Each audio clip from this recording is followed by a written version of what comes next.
এবার অনেকে দেখতে চান যে অ্যাকচুয়ালি কি আমি ট্রেড করি না অনেকে প্রশ্ন থাকে, তা দেখুন আমি জাস্ট একটা সুইং ট্রেড নিয়েছি, এটাতে কিন্তু প্রফিট চলছে। Trend line, price action, chart pattern সবকিছু ইউজ করে আসছেন, কিন্তু দেখা যাচ্ছে তারা ঠিকঠাক করে ফল পাচ্ছেন না। মানে ট্রেন্ড লাইন থেকে চার্ট প্যাটার্ন, ইন্ডিকেটর সবকিছু ঠিকঠাক কাজ করবে, শুধুমাত্র আপনাকে একটুখানি অ্যাপ্লাই করতে হবে ঠিকঠাক করে। রাধে রাধে বন্ধুরা, কেমন আছেন আপনারা সবাই? আশা করি আপনারা প্রত্যেকে খুব ভালো আছেন। নতুন একটি লার্নিং কন্টেন্টে আপনাদের সকলকে স্বাগত জানাই। দেখুন, অনেকেই জানতে চান যে চার্ট ওপরে যাবে না নিচে যাবে, কিন্তু কি হয়, তারা ঠিকঠাক করে সবকিছু অ্যাপ্লাই করেও ঠিকঠাক রেজাল্ট পাচ্ছে না। যেমন ধরুন, তারা ফিবোনাচি থেকে শুরু করে trend line, price action, chart pattern সবকিছু ইউজ করে আসছেন, কিন্তু দেখা যাচ্ছে তারা ঠিকঠাক করে ফল পাচ্ছেন না, মানে অ্যাকুরেসিটা আসছে না। এক কথায় তারা ধরুন এম প্যাটার্ন বা ডাব্লিউ প্যাটার্ন বেসিসে ট্রেড নিলে দেখা যাচ্ছে ম্যাক্সিমাম তাদের স্টপ লস হিট করছে। তারা হয়তো এগুলো সব জানে, কিন্তু দেখা যাচ্ছে তাদের এগুলো ঠিকঠাক কাজ করছে না। আজকের এই ভিডিওতে আমি কিছু টপিক নিয়ে আলোচনা করব। যদি আপনি এগুলো একটু বুঝতে পারেন বা একটুখানি মেনে চলতে পারেন, তাহলেই দেখবেন আপনার যে অ্যাকুরেসি, মানে ট্রেন্ড লাইন থেকে চার্ট প্যাটার্ন, ইন্ডিকেটর সবকিছু ঠিকঠাক কাজ করবে। শুধুমাত্র আপনাকে একটুখানি অ্যাপ্লাই করতে হবে ঠিকঠাক করে। তো ভিডিওটা স্কিপ না করে পুরোটা দেখবেন। আর যদি সেরকম মনে হয় যে একটু ধৈর্যহীন মাইন্ডসেট এখন থেকে থাকে, তাহলে অবশ্যই একটা লাইক করে দিয়ে ভিডিওটাকে চলে যান। পরে গিয়ে লাইক ভিডিওস থেকে আপনি ভিডিওটাকে দেখতে পারবেন। যদি আপনি ভিডিওটাকে স্কিপ করতে করতে দেখতে থাকেন, তাহলে দেখবেন যে আপনি কিছু কিছু জিনিস মিস করে গেছেন, এবং পরের দিন সেইটাকেই আপনি যখন ট্রেডিং এ আপনি অ্যাপ্লাই করতে যাবেন, তখন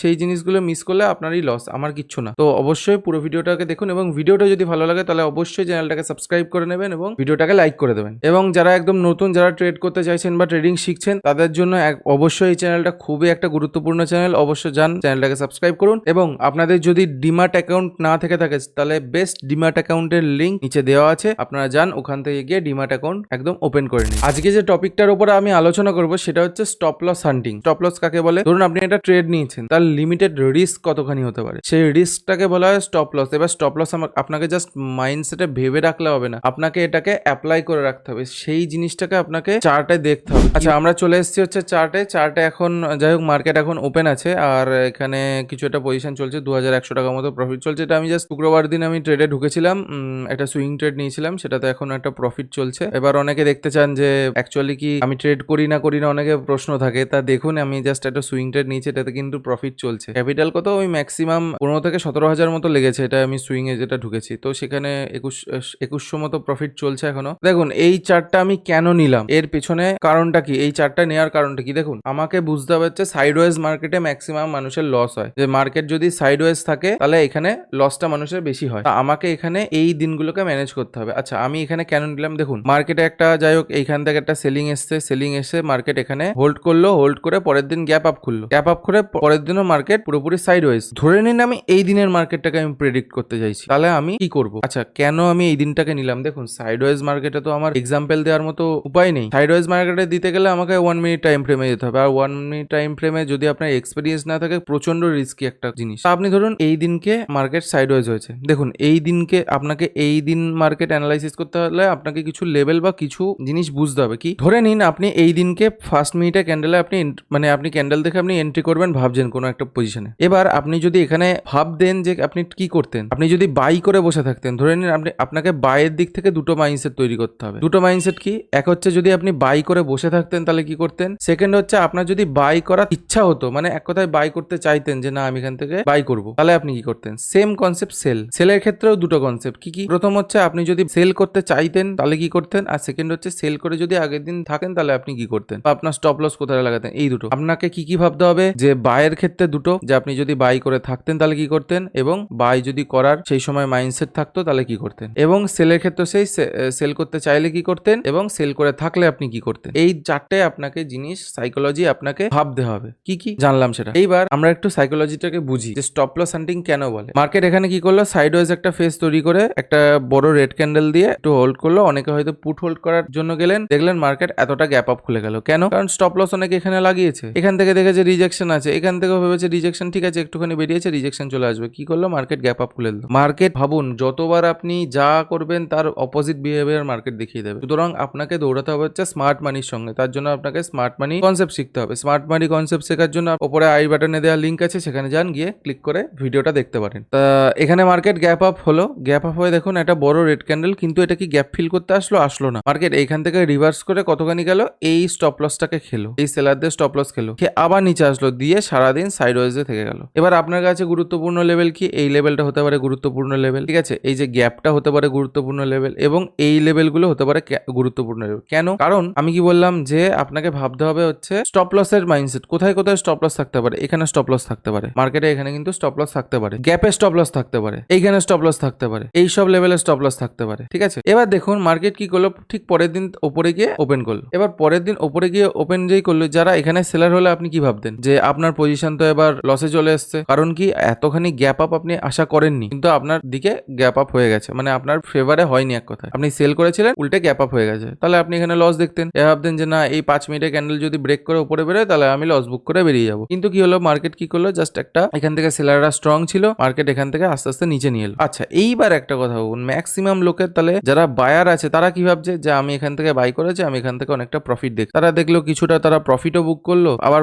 এই গ্রিন ক্যান্ডেলটা তৈরি হলো যখন ভাবলো যে এবার হয়তো মার্কেট উপরে চলে যাবে, কিন্তু গেল কি না, কি হলো ভালো করে একটু খেয়াল করে দেখতে পারবেন যে এই যে লেভেলটা আছে, এই লেভেলটাকে যেই ব্রেক করলো দেখুন একটা বড় ক্যান্ডেল তৈরি হলো। কেন? কারণ হচ্ছে এখানে প্রচুর বায়ারদের স্টপ লস। বায়ারদের এসএল মানে কি? বায়ার্সদের এসএল মানে কি? যারা বাই করেছে তাদের এসএল হচ্ছে সেল হয়ে আছে, যেই সেলিং আসবে এখান থেকে তো সেলিং হচ্ছেই, বলতে গেলে আরো সেলিং হলো, তার মানে কি সেলিং যত হবে তত বড় ক্যান্ডেল তৈরি হয়ে গেল, স্টপ লস হান্ট করলো, মানে সেল তো হচ্ছেই, অপশন সেলাররা তো সেল করছেই, এবার কি করলো বায়ার ধরে এসএল পেলো, আরো সেল হচ্ছে, বলতে গেলে মার্কেট আরো নিচে চলে এলো। এইবার একটু খেয়াল করুন, যারা ভাবলেন যে এই গ্যাপটা আছে, এই গ্যাপের এখানেই হয়তো মার্কেট এবার এখান থেকে হয়তো এবার উপরে চলে যাবে, দেখুন গ্যাপ ফিল করে আপনাকে একটুখানি বিশ্বাস দিল না এবার আমি উপরে যাব না, আমি আরো নিচে যাব, মানে এই লেভেলগুলো আর কি ইয়ে করবে, এটাও আর কি ইয়ে করবে, এরকম দেখালো। কিন্তু দেখুন এখানে কিছুক্ষণ কি করলো, এই এসএল যারা এইখানে বাইং এ এসএল লাগিয়েছিল তাদের এসএল সবারই উড়িয়ে দিল মার্কেট এখানে এসএল উড়িয়ে দিয়ে কি করলো মার্কেট, দেখুন আবার একটা বড় ক্যান্ডেল। কেন এই বড় ক্যান্ডেলটা কেন তৈরি হলো? এই বড় ক্যান্ডেলটা তৈরি হওয়ার কারণ কি? কারণ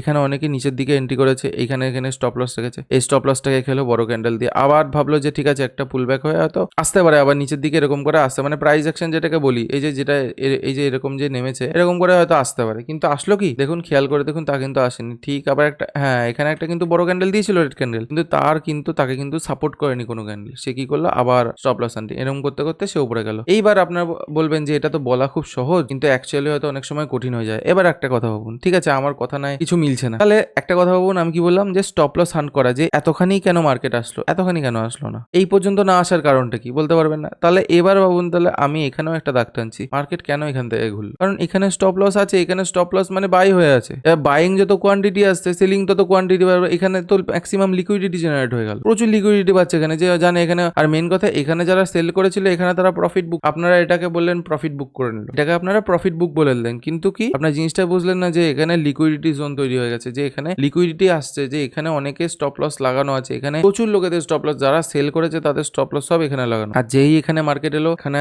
এমন সিচুয়েশন তৈরি করলো দেখুন, যে হয়তো এই লেভেলটাকে হয়তো ব্রেক করে দিয়েছে, এমন একটা সিচুয়েশন তৈরি হলো, অনেকে হয়তো উপরে আপসাইডে এন্ট্রি করলো বা স্টপ লস এই হলো, যাই হোক প্রত্যেকটার জন্য আর কি লিকুইডিটি তৈরি হলো, মার্কেট আবার নিচে চলে এলো। মার্কেট তো এখানেও গিয়ে আসতে পারতো, কেন আসলো না? কেন এই জোনটাকে এতটা রেসপেক্ট করলো? কারণ এখানে স্টপ লস ছিল, বুঝুন। আর সেকেন্ড যে কনসেপ্ট সেটা হচ্ছে যে মার্কেট সব সময় স্টপ লস ফলো করে, স্টপ লস ফলো করতে করতে উপরে যাবে, মার্কেট কোনোদিন স্টপ লস ছাড়া কিন্তু যায় না, মানে বড় বড় র্যালি স্টপ লস মার্কেট দেখবেন যদি হয়, এখানে বায়ার আছে এখানে সেলার আছে আর মার্কেট মাঝামাঝি ওপেন হয়ে গেছে, তাহলে দেখবেন মার্কেট এখানে একটা রেঞ্জ ক্রিয়েট করছে, এইখানে দিয়ে কোনো একটা দিকে বা কোনো একটা দিকে ব্রেক করছে। কারণ কি? কারণ মার্কেট স্টপ লস ছাড়া যেতে পারে না। এবার খুব এক দুদিন দেখবেন, 1-2 দিন ম্যাক্সিমাম দেখবেন যে মার্কেট স্টপ লস ছাড়াই এগোচ্ছে, দিনকে দেখবেন যদি কোনো রকম ভাবে দেখুন এখানে স্টপ লস কি ছিল, এই যে এই লেভেলগুলো ছিল, এই লেভেলগুলো ছিল, দেখুন মার্কেটে এত বড় রেড ক্যান্ডেলের পরে কারোর ক্ষমতা আছে যে আমি বাইং সাইডে ট্রেড নেবো? কারোর আছে? কারোর নেই। কি করলো মার্কেট আবার উপরের দিকে র্যালি দিয়ে দিল। কেন? আপনারা বললেন যে সেলাররা প্রফিট বুক, সেলাররা প্রফিট বুক তো এখানে করে নিয়েছে, এটা কি এর প্রফিট বুক করলে এরকম এত বড় প্রফিট বুক হয় নাকি? এটা তো তারা আবার ট্র্যাপ করলো, যারা সেলিং করছিল এখানে এসে তাদেরকে এক কথায় ট্র্যাপ করে দিল, ট্র্যাপ করে আমি তোদের স্টপ লসটা আবার খেলাম। কেউ স্টপ লস এখানে এইসব জায়গায়, বা কেউ এখানে, কেউ এই ক্যান্ডেল লাগিয়েছে, দেখুন পুরোটা সাইডওয়েজ। দুটো জিনিস বুঝতে হবে স্টপ লস হান্টিং এ, আমি একদম বেসিক টুকুনি এখন বলছি। দেখুন স্টপ লস হান্টিং নিয়ে প্রচুর বড় ভিডিও বানানো যায়, কিন্তু এত বড় ভিডিও না ইউটিউব রেকমেন্ড করে, না আমার বানানো উচিত এখন এই সময়। কেন বানানো উচিত না? কারণ দেখুন অনেকে নিজের পেশেন্স হারিয়ে ফেলে, তো আমার যেটুকুনি এখন সিম্পল ভাবে একদম বোঝানোর জিনিস আমি সেইটুকুনিই বলছি। প্রথমত হচ্ছে বায়ার সেলার মাইন্ডসেটে আপনাকে 4 রকম ভাবে ভাবতে হবে, যেটা আমি ভিডিওতে বলেছি। 2 নাম্বার হচ্ছে যে আপনাকে সবসময় চার্ট ফলো করতে হবে, চার্ট দেখতে হবে যে কোথায় কোথায় স্টপ লস আছে, কোথায় কে কি করছে, আপনাকে দেখতে হবে, বুঝতে হবে। দেখুন আপনাকে কেউ এসে কিন্তু ডেটা দেবে না, যারা স্মার্ট মানি তাদের কাছে কাছে কিন্তু ডেটা থাকে, প্রত্যেকের কাছে ডেটা থাকে। যারা স্মার্ট মানি তাদের কাছে কিন্তু আমরা যেখানে ট্রেডিং এ ইউজ করি, যে ট্রেডিং প্ল্যাটফর্মই আমাদের ইউজ করি, সেগুলো কিন্তু এক একটা কোম্পানি হয়, সেই কোম্পানি কিন্তু ডেটা কথায় বেচে। তো আপনি দেখবেন যে আপনি স্টপ লস লাগান, সেই সব স্টপ লসটাকে খেয়ে উপরে যায়। কেন? কারণ নেই ওটা, কারণ আপনি কারোর একটা ট্রেডিং প্ল্যাটফর্মে ট্রেড করছেন, কারোর কিন্তু মানে আপনার নিজের কিন্তু ট্রেডিং প্ল্যাটফর্ম না ওটা, যে আপনার কোয়ান্টিটি কেউ দেখতে পারবে। যার কোম্পানি সে কিন্তু দেখতে পাচ্ছে। আপনি আপস্টক করুন, ধান করুন, জিরোদা করুন, যেখানে খুশি করুন। তা এই স্মার্ট মানি জিনিসটাকে বুঝতে হবে। স্মার্ট মানির জন্য অবশ্যই ডেসক্রিপশনে দেওয়া লিঙ্ক আছে, গিয়ে চেক করতে পারেন যে ভিডিওটা। চার্টকে সবসময় আপনাকে চেক করতে হবে, কারণ এসএল দেখে মার্কেট কিন্তু মুভ করে। এসএল যেদিকে মার্কেট সেদিকে, পরিষ্কার কথা। মার্কেট এসএল ক্রিয়েট করছে মানে মার্কেট সেদিকে যাবে। মার্কেট আপনাকে দেখাচ্ছে নিচের দিকে আসবে, তার মানে ম্যাক্সিমাম টাইম চান্স থাকে মার্কেট যে কটা মানে ধরে নিন আপনাকে এম প্যাটার্ন দেখাচ্ছে। দেখুন, একটা টপে গিয়ে এম প্যাটার্ন তৈরি হওয়া আর মাঝামাঝি জায়গায় এম প্যাটার্ন তৈরি হওয়ার কিন্তু পার্থক্য আছে। কারণ কি? কারণ হচ্ছে এটা যে এই মাঝামাঝি তৈরি, ধরে নিন এইখানে একটা হাই মেরেছে, মাঝামাঝি একটা এম প্যাটার্ন তৈরি হচ্ছে, এখানে কিন্তু আপনি ম্যাক্সিমাম ট্র্যাপ হবেন, কারণ এখানে তো স্টপ লস কম, স্টপ লস তো আছেই তো এই উপরের দিকে। এইখানে এম প্যাটার্ন হলে আপনি বেশি অ্যাকুরেসি পাবেন। কারণ কি? কারণ হচ্ছে এটা যে আমি বারবার বললাম যে স্টপ লসকে মার্কেট কিন্তু ফলো করে। এই ছিল আজকের ভিডিও স্টপ লস হান্টিং নিয়ে, একদম একটা ছোট্ট একটা কনসেপ্ট। হ্যাঁ, স্টপ লস হান্টিং এ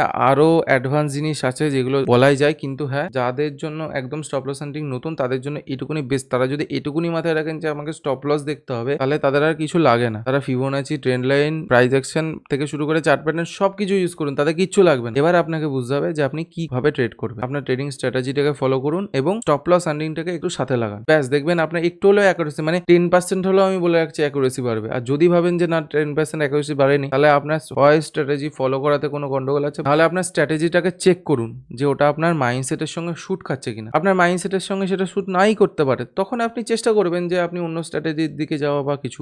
এই ছিল আজকের ভিডিও। যদি ভিডিওটা ভালো থাকে তাহলে অবশ্যই চ্যানেলটাকে একটা সাবস্ক্রাইব করে দেবে এবং ভিডিওটা লাইক করে একটু পাশে থাকবে আরো নতুন নতুন ভালো ভালো কন্টেন্ট পাওয়ার জন্য। যাদের ডিম্যাট অ্যাকাউন্ট নেই, যারা ডিম্যাট অ্যাকাউন্ট খুলতে চান, তারা অবশ্যই যান, ডেসক্রিপশনে দেওয়া লিঙ্ক থেকে গিয়ে ডিম্যাট অ্যাকাউন্টটা খুলুন। এবং যারা ভাবছেন যে কোন ট্রেডিং প্ল্যাটফর্মটা আপনাদের জন্য বেস্ট হবে, তার জন্য এই ভিডিওটা চেক করতে পারেন। আর যদি ভাবছেন যে আপনারা স্মার্ট মানি কনসেপ্ট আপনারা শিখতে চান অথবা ট্রেডিং কি করে শুরু করবেন, তার জন্য এই ভিডিওটা দেখতে পারেন হচ্ছে কি করে আপনি trading step by step follow করবেন। আর এই ভিডিওটা দেখতে পারেন যে আপনি কি করে স্মার্ট মানি কনসেপ্টটাকে নিজের ইয়েতে কাজে লাগাবেন, বা স্মার্ট মানি কনসেপ্টটা কিভাবে কাজ করে সেটা আপনি করবেন। তো চলুন, দেখা হচ্ছে একটা নেক্সট কোনো একটা ভালো ভিডিওতে।